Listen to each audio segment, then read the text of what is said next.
हाँ जी, अस्सलाम वालेकुम। जिन लोगों ने ज्वाइन कर लिया प्लीज़ मुझे मेरी आवाज़ के बारे में बता दें और मैं उतनी देर जो है वो न्यू पीपीटी जो है वो अपलोड करने की कोशिश करता हूँ। So our next PPT will be about, क्या पढ़ना चाह रहे हैं नेक्स्ट? आप लोग ही बता दें क्या पढ़ा जाए। चलें एक छोटी सी इंटरेस्टिंग चीज़ पढ़ते हैं। अब तो शोर वोर तो नहीं है आवाज़ में। चलें, पीपीटी अपलोड हो रही है, पीपीटी अपलोड हो जाती है उतनी देर तक आप लोग थोड़ा रिलैक्स कर लें, बाकी दुनिया भी ज्वाइन कर लेती है। पीपीटी जैसे ही अपलोड होती है तो हम आगे चलते हैं।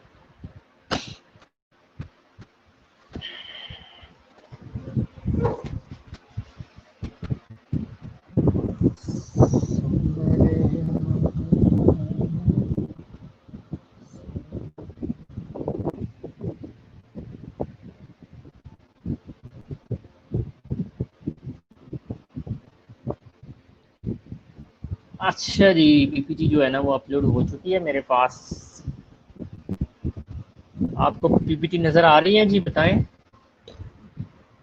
जी। पावर पॉइंट नज़र आ रही है आपको?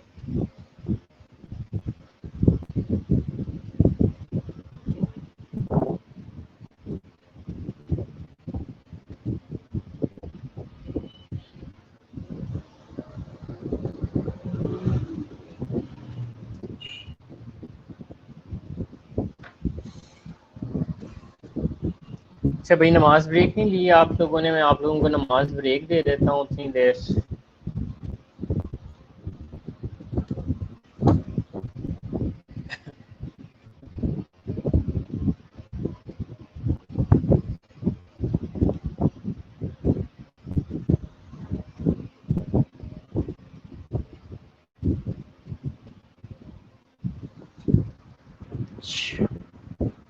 चलिए मैं नमाज ब्रेक दे रहा हूँ आप लोगों को, नमाज ब्रेक लें। 6:10 पे आप लोग वापस आ जाइएगा, नमाज ब्रेक करें और उसके बाद फिर हम ज्वाइन करते हैं।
हाँ जी, अस्सलाम वालेकुम। प्लीज़ ग्रुप में मैसेज कर दें और उन बाकी लोगों को भी कहें कि वापस आ जाएं ताकि हम अपना नेक्स्ट टॉपिक जो है वो स्टार्ट कर सकें। और मुझे ये भी बता दीजिएगा कि क्या आपको मेरी आवाज़ ठीक से आ रही है। Please hurry up.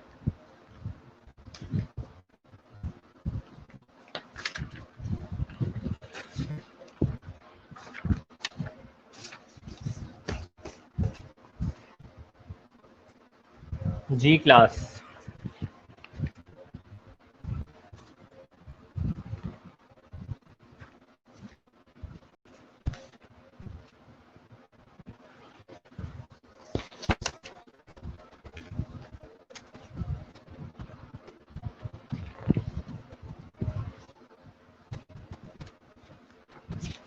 चलें, ठीक है जी। प्लीज़ ग्रुप में मैसेज कर दें, बाकी लोगों को भी बता दें कि वापस आ जाएं ग्रुप इसमें क्लास में, ताकि हम अपना आगे जो है फर्दर एक्सटेंड कर सकें, आगे चल सकें हम।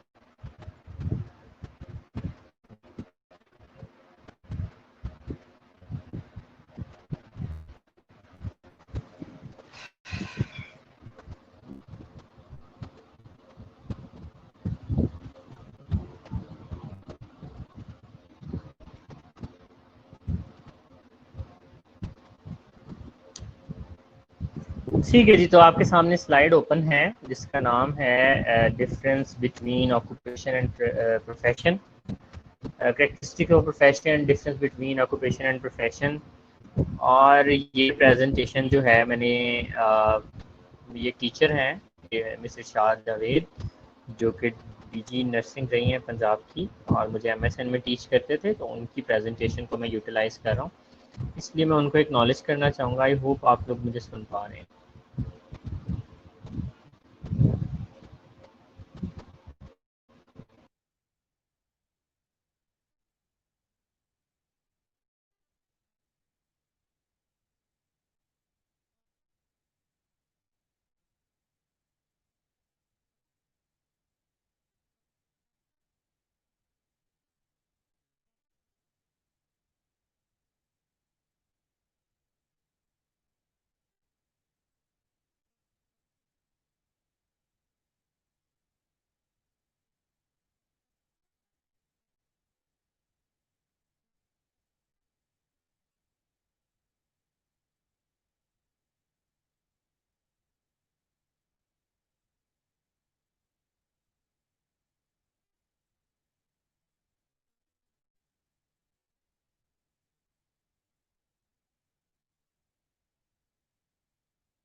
जी आवाज़ नहीं आ रही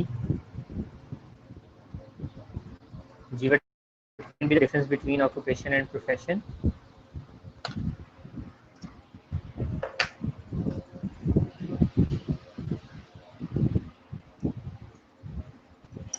या फिर मैं सवाल ऐसे कर देता हूँ कि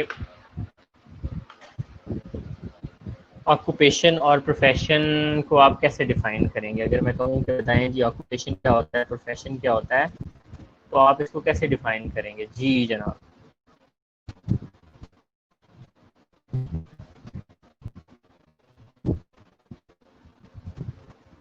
जी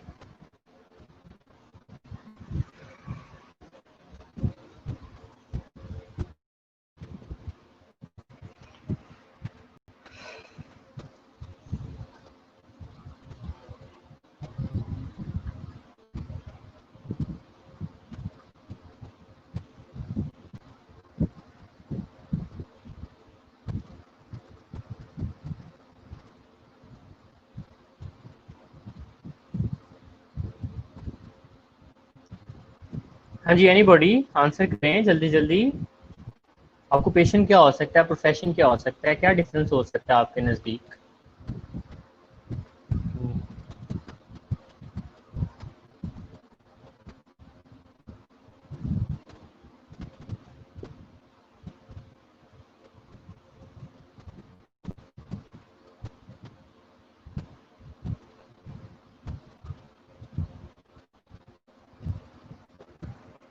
हाँ जी, ये तो आ रही है ना, आंसर तो दें, चले गए आप लोग।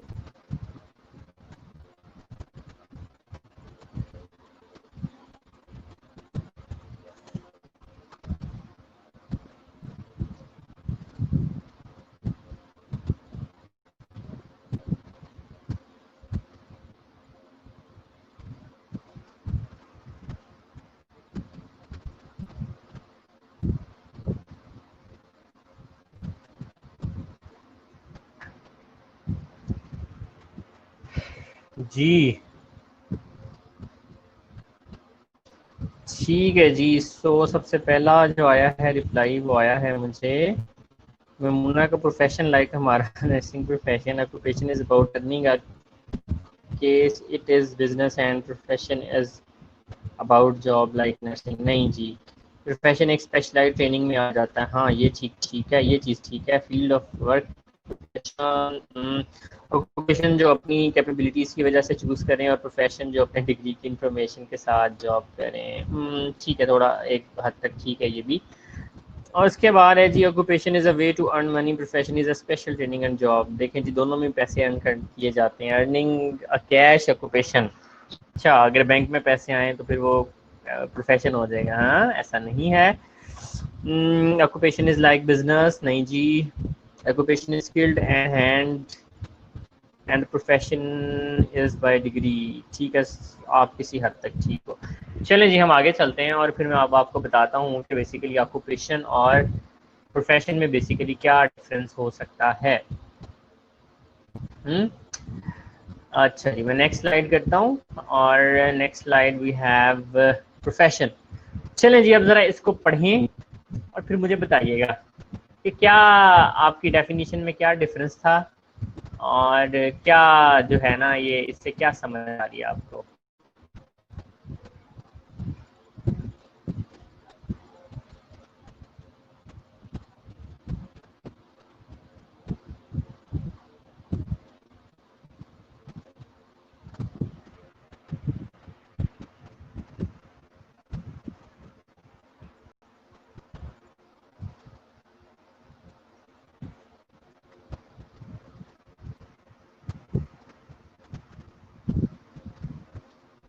जी इसको पढ़ें और समझने की कोशिश करें कि आपको प्रोफेशन से क्या समझ आती है। ये जो डेफिनेशन लिखी हुई है, इससे क्या समझ आ रहा है आपके नज़दीक, क्या हो सकता है प्रोफेशन, क्या हो सकता है, और क्या समझ आती है इससे।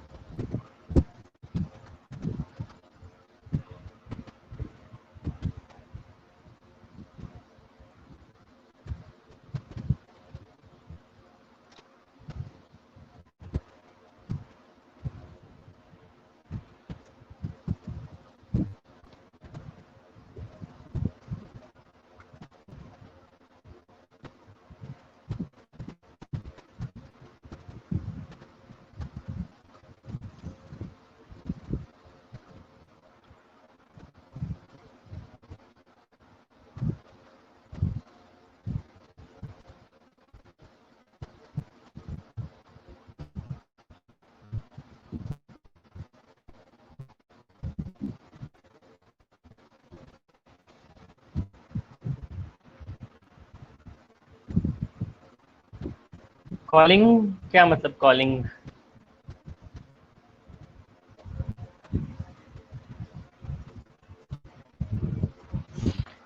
कई लोगों ने बिल्कुल सही बताया है। सो आगे चलते हैं हम। तो basically profession define as the occupation, मतलब एक ऑक्यूपेशन एक बड़ी टर्म है, इसमें हर वो तरीका आ जाता है इसके जरिए हम पैसा कमाते हैं। हाँ, that requires extensive education or a calling that requires special knowledge। Calling का मतलब होता है प्रैक्टिस, तो इसमें एक्सटेंसिव एजुकेशन रिक्वायर होती है, स्पेसिफिक स्पेशल नॉलेज रिक्वायर होता है जो हर बंदे के पास नहीं होता, स्किल्स रिक्वायर होती हैं, और प्रिपरेशन रिक्वायर होती है। What is the criteria of profession. आगे हम ऑक्यूपेशन में डिफरेंस पढ़ेंगे कि प्रोफेशन और ऑक्यूपेशन में डिफरेंस क्या होता है, लेकिन उससे पहले हम जरा देख लें। कॉलिंग का मतलब होता है किसी प्रैक्टिस करना ना। अच्छा, so there are 6 characteristics of a profession. और यही एक प्रोफेशन का क्राइटेरिया है। अगर हम किसी भी ऑक्यूपेशन को प्रोफेशन के क्राइटेरिया पे लेकर आना चाहते हैं तो ये 6 चीज़ें या 6 या 7 चीज़ें जो हैं इसके अंदर होनी चाहिए। तो सबसे पहली चीज़ जो इसके अंदर होनी चाहिए ना, तो सबसे पहली चीज़ जो होनी चाहिए, renders are specialized services based upon advanced specialized knowledge and skills। उसका अपना नॉलेज हो जिसकी बेस पे वो एडवांस्ड स्किल्स और जो है ना वो इम्पार्ट कर रहा हो, राइट। रेंडर स्पेशलाइज्ड सर्विसेज दे, क्योंकि उसका अपना एक नॉलेज बेस है। तो जिस तरह से हमारा एक नॉलेज बेस है, नर्सिंग इंटरवेंशंस है, नर्सिंग प्रोसेस है, सारा कुछ है, so we are a part of a profession. Next आ जाते हैं, is charged with a substantial degree of public obligation by virtue of his profession or specialized knowledge in an academic institution। तो बड़ी मुश्किल सी लाइनें लिखी हुई हैं, तो अगर मैं इस लाइन को सिर्फ और सिर्फ समराइज करूं तो सिंपली इसका मतलब ये है, अच्छा आवाज आ रही है जी आपको मेरी?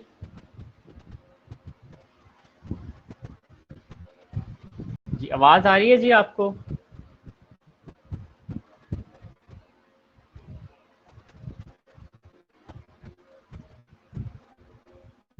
क्लास आवाज आ रही है? चलें ठीक है। So in charge with a substantial degree of public obligation, अच्छा सिंपली कि किसी इंस्टीट्यूशन के अंदर उसकी स्पेशलाइज्ड एजुकेशन दी जाती हो, ठीक है, कोई डिग्री वगैरह करवाई जाती हो, उसमें कोई डिप्लोमा वगैरह करवाया जाता हो, is bound by distinctive ethical code in its relationship with the client, colleague and public।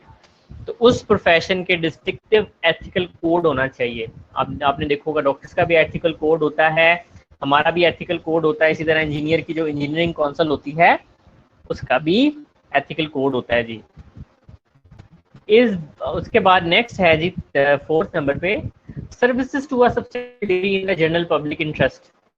तो वो एक वाइडर रेंज ऑफ पब्लिक को अपनी सर्विसेज प्रोवाइड करते हो। It has autonomy of its discipline, वो आज़ाद हों अपने फैसलों के अंदर, किसी के ऊपर उनको डिपेंड ना करना पड़ता हो।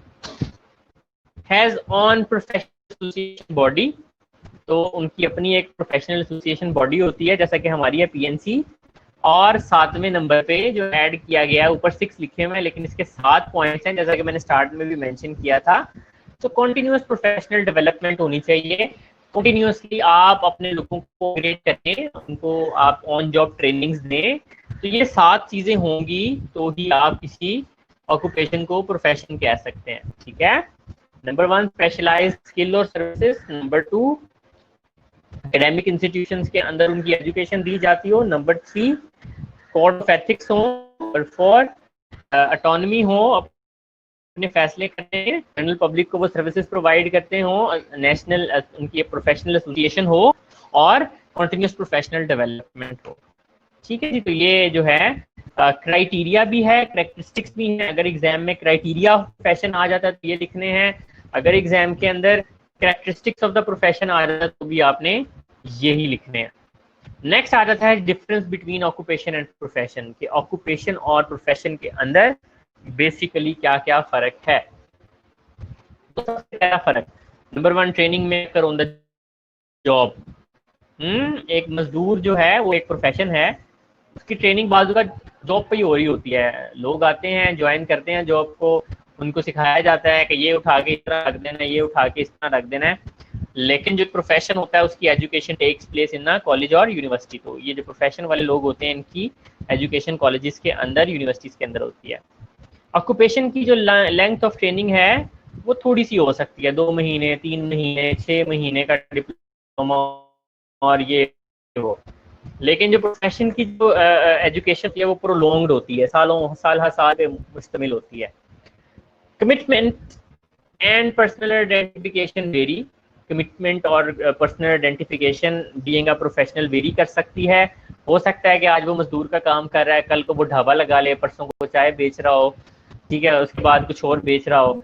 लेकिन commitment and identification is strong. तो एक प्रोफेशन का जिसके ऊपर जो टैग लग जाता है सारी उम्र वो उसी से पहचाना जाता है। Values, believes and ethics are not prominent factor of the preparation. तो इनके कोई वैल्यूज होते हैं, ये नहीं होता कि बिल्कुल भी ना हो, लेकिन वो प्रोमिनेंट नहीं होते वैल्यू, बिलीव्स एंड एथिक्स। लेकिन जो प्रोफेशन होता है इसमें value, believe and ethics are integral part of preparation. जब उसके लोगों को तैयार किया जाता है तो उनको बार बार एथिक्स, वैल्यूज और बिलीव जो है पावर करवाए जाते हैं। वर्कर्स सुपरवाइज्ड, जो ऑक्यूपेशन वाले लोग होते हैं उनको मोस्टली सुपरवाइज किया जा रहा होता है, वो अपने काम करते हैं। वर्कर्स ऑटोनोमस, आप लोग वार्ड के अंदर ऑटोनोमस होके मेडिसिन वो करते हैं, एडमिनिस्टर करते हैं और सारा काम करते हैं। लेकिन जो एक मजदूर होता है वो सुपरवाइज्ड होता है कि कौन सी ईंट उठा के किधर लगानी है, कितना सीमेंट इस्तेमाल हो रहा है और ये वो। पीपल ऑफर चेंज जॉब, तो ये जो मैंने आपको पहले बात बताई कि आज वो शायद मजदूर है, कल वो शायद कोई ढाबा लगा रहा है, परसों शायद कुछ और कर रहा है। People are likely to change job, तो जो प्रोफेशनल्स होते हैं वो मोस्टली जॉब चेंज नहीं करते, उसी जॉब सेटिस्फाई होते हैं, उनको बहुत कुछ मिल रहा होता है तो वो उसको चेंज नहीं करना चाहते हैं। Accountability rest with the employer, ठीक है, तो वो जो उनका एम्प्लॉयर होता है कि एक मजदूर को एक ठेकेदार ने हायर किया हुआ है तो उसके ऊपर अकाउंटेबिलिटी होती है सारी। लेकिन जो प्रोफेशन की अकाउंटेबिलिटी है वो एक इंडिविजुअल के साथ होती है, उस इंडिविजुअल को भी सजा दी जा सकती है उसकी प्रोफेशनल प्रैक्टिस की बेस के ऊपर। जी समझ आया यहाँ तक?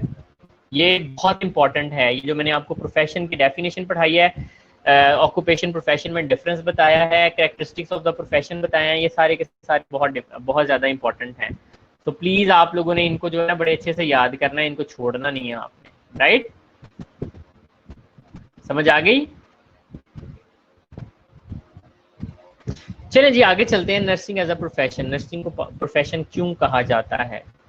हाँ, नर्सिंग को एज अ प्रोफेशन क्यों कहा जाता है? तो यहाँ पर मैं थोड़ी सी अब स्ट्रैटेजी को स्विच करता हूँ और मैं चाहूंगा आप लोग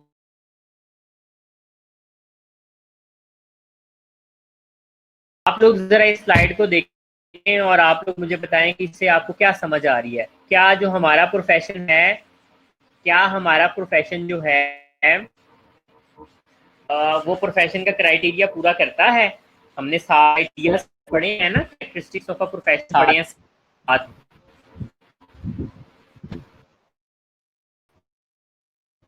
ठीक है, तो आप जरा इसको देख, मुझे बताना है क्या हमारा प्रोफेशन या हम जिससे अर्निंग करते हैं नर्सिंग जो है, क्या ये प्रोफेशन के क्राइटेरिया पे पूरा उतरता है या नहीं उतरता है? तो ये आपने मुझे बताना है।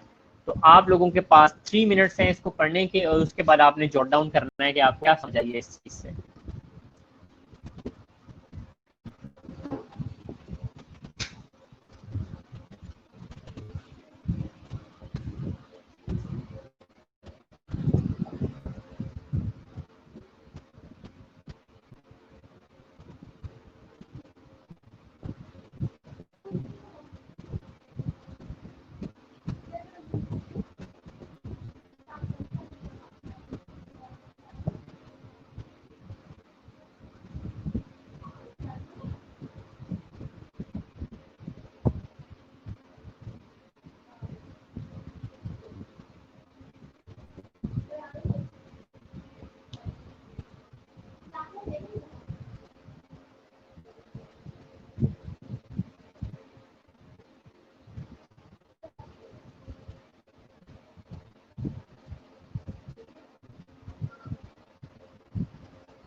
सही है जी।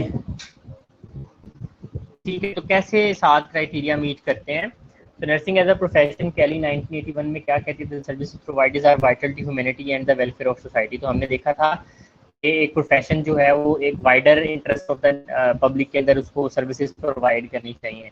तो वो वाला हम यहाँ पे पूरा करते हैं, क्योंकि हमारा एक वाइडर सोसाइटी को हम सर्विसेज प्रोवाइड करते हैं, बल्कि पूरी की पूरी ह्यूमन सोसाइटी को सर्विसेज प्रोवाइड करते हैं। There is a special body of knowledge which is continuously enlarged through research. तो हमारी स्पेशल बुक्स हैं, स्पेशल बॉडी ऑफ नॉलेज है, इसमें डे टू डे इजाफा होता जाता है। The services involve intellectual activities, individual responsibility in a strong feature. तो अकाउंटेबिलिटी इंडिविजुअल के ऊपर होती है हमारी भी। ठीक है, तो ये 3 पॉइंट्स हो गए। उसके बाद जो नेक्स्ट पॉइंट है हमारा, दैट इज अबाउट, हाँ जी, तो practitioners are educated in institutions of higher learning. तो खास इंस्टीट्यूट होते हैं हमारे, स्कूल्स होते हैं, कॉलेजेस होती हैं, यूनिवर्सिटीज होती हैं।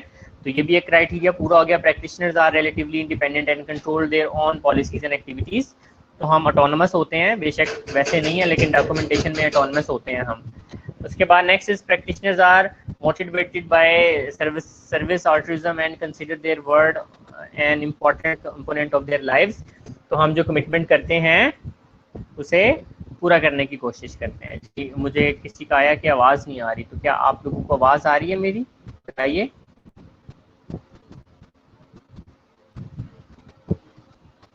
जी आवाज़ आ रही है आपको?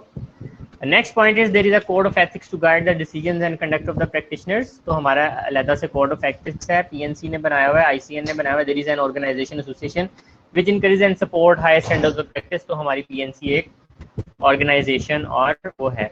सो 7 पॉइंट्स यहाँ पर दिए गए हैं, जिससे पता चलता है कि we are fulfilling the criteria of a profession.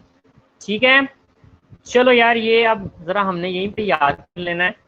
ठीक है, हम जरा इसको नहीं टाइम देते इतना। तो मुझे जरा बताओ कि what are the 7 criterias of characteristics of a profession. जल्दी से बता दो मुझे।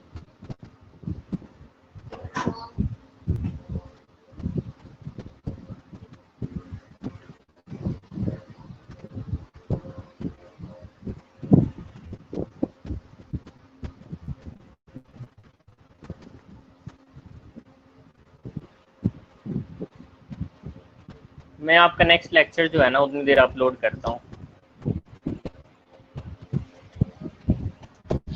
जी। अभी जो है आप लोगों ने शेयर करना है मेरे साथ कि what are the 7 criterias of a profession. जल्दी से जो माइंड में है जल्दी से मेरे साथ शेयर करें। उतनी देर मैं आपका नेक्स्ट जो एक है पीपीटी हमारी, उसको मैं अपलोड कर रहा हूँ। जैसे ही वो अपलोड होती है फिर हम स्टार्ट करते हैं। आप उतनी देर मेरे साथ शेयर करें जल्दी से।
हाँ जी, साइट उतनी देर वो हो जाए अपलोड।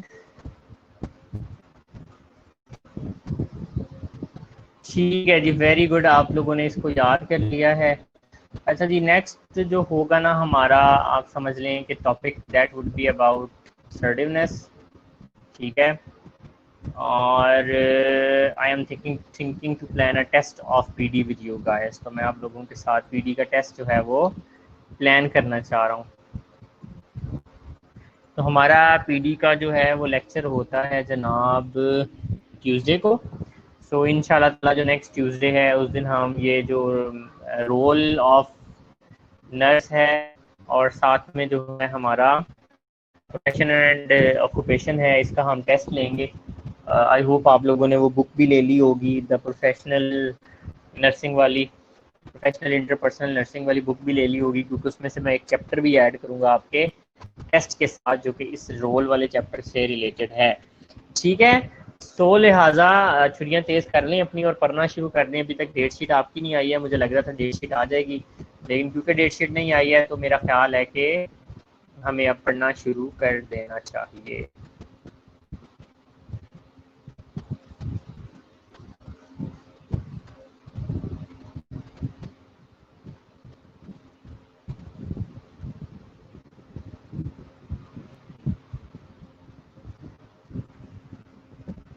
हाँ जी, टेस्ट की समझ आ गई है?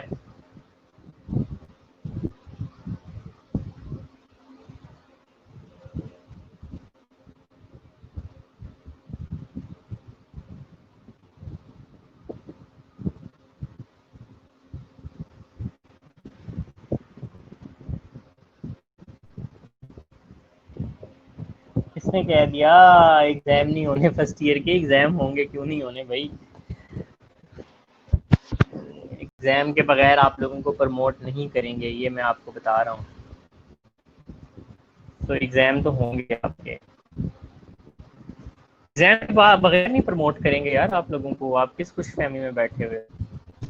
अगर आपके सीनियर्स एग्जाम हो रहे हैं तो आप लोगों के एग्जाम लेने में उनको कौन सी प्रॉब्लम है? तो एग्जाम जो है ना वो आप लोगों के होने हैं, अपने आप को फॉल्स होप्स नहीं दो। ठीक है, ऐसे ही आपका कॉलेज आपको प्रिपरेशन नहीं करवा रहा, उसने वीक में 2 टेस्ट नहीं रखे हुए आप लोगों के एम। ठीक है जी, तो एग्जाम तो आप लोगों के होने हैं। और एक तो टेस्ट ये हो गया हमारा, और दूसरा जो टेस्ट होगा वो आपका फ्राइडे जो सैटरडे आ रहा है हमारा, किस डेट को आ रहा है जी? सैटरडे सैटरडे आ रहा है 15 तारीख को। तो 15 तारीख को भी हमारा जो है एक ACCN का टेस्ट होगा। जी याद नहीं होता, आप सही कह रहे हो, लेकिन जाहिर है होपफुली नेक्स्ट मंथ आपके एग्जाम हो जाएंगे यार, इंशाल्लाह नेक्स्ट मंथ आपके एग्जाम हो जाएंगे।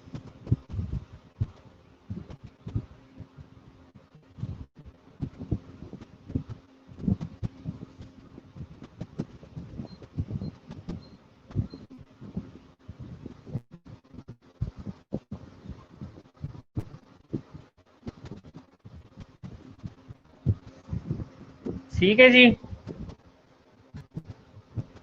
अच्छा चलें, अब आज ऐसा करते हैं, आज के लिए इतना ही। वो PPT भी अपलोड नहीं हो रही, मैंने आप लोगों को टेस्ट का बता दिया हुआ है। ठीक है, तो प्लीज़ टेस्ट को प्रिपेयर कीजिएगा। एक तो ACCN का टेस्ट है हमारा सैटरडे को, और दूसरा जो ट्यूसडे वाले दिन इंशाल्लाह ताला हमारा टेस्ट होगा। जो हमने रोल पढ़े हैं और ऑक्यूपेशनल प्रोफेशन में डिफरेंस पड़ा है, इन दोनों चीज़ों का टेस्ट होगा ट्यूसडे को। और टेस्ट स्लैम्स पे होगा। प्लीज़ जिन जिन का स्लैम्स एक्टिव नहीं है, अपना स्लैम्स प्लीज़ एक्टिव करवा लें। अगेन कह रहा हूँ कि अब स्लैम्स के बगैर टेस्ट लेना मेरे लिए बड़ा मुश्किल हो जाएगा। डेफिनेटली कॉलेज को मैंने उन टेस्ट का रिकॉर्ड देना होता है, नंबर 1। नंबर 2, ACCN का टेस्ट उसी तरह से मेरी कोशिश होगी कि सोक्रेटिव के ऊपर ही लेकर चलूँ, क्योंकि आप लोग मेरे पास ACCN के अंदर जो है ना इनरोल्ड नहीं है। तो ACCN का सोक्रेटिव के ऊपर बिल्कुल सर और लाइफ केयर वाला टेस्ट है जो नेक्स्ट ट्यूसडे को होगा। चलें, PPT भी आ गई है हमारे पास। सो जो हमारा नेक्स्ट चैप्टर है, अभी हमने यूनिट नंबर 2 पढ़ा है, जो हमारा नेक्स्ट चैप्टर है दैट इज अबाउट असर्टिवनेस। सो कभी नाम सुना है असर्टिवनेस का? बताइए जी, कभी असर्टिवनेस का नाम सुना है? असर्टिवनेस क्या होती है, क्यों होती है, कैसे होती है?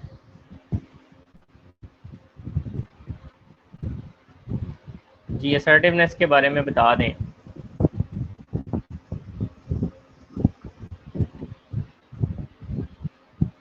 पहले टेस्ट का रिजल्ट जो है वो आपको इस वीकेंड पे मिल जाएगा इंशाल्लाह।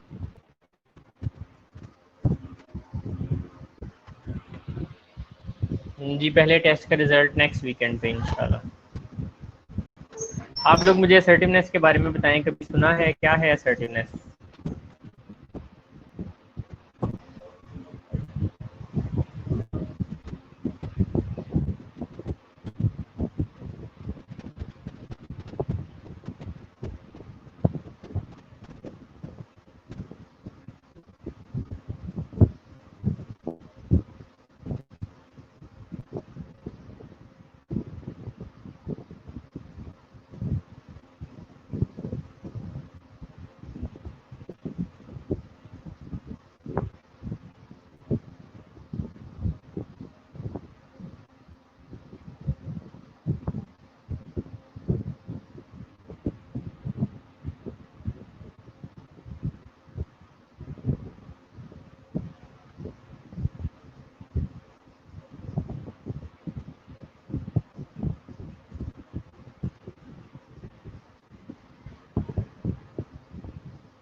पैसिव और एग्रेसिव बिहेवियर ऑपोजिट है।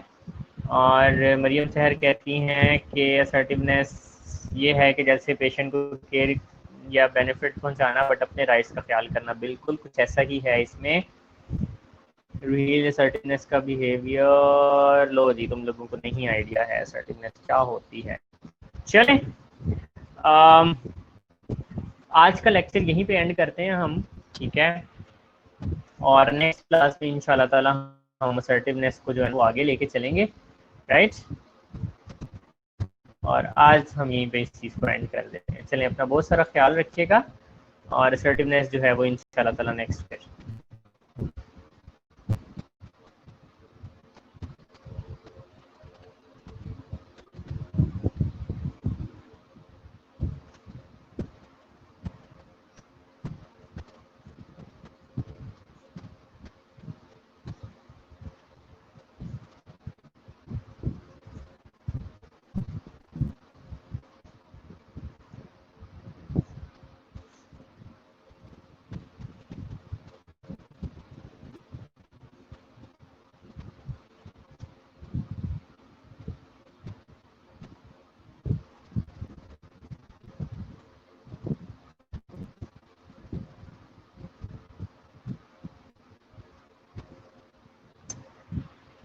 चलें जी, फिर आज का लेक्चर यहीं तक था। आज का लेक्चर हम फिनिश करते हैं। अल्लाह हाफिज़ और नेक्स्ट लेक्चर में मुलाकात होगी।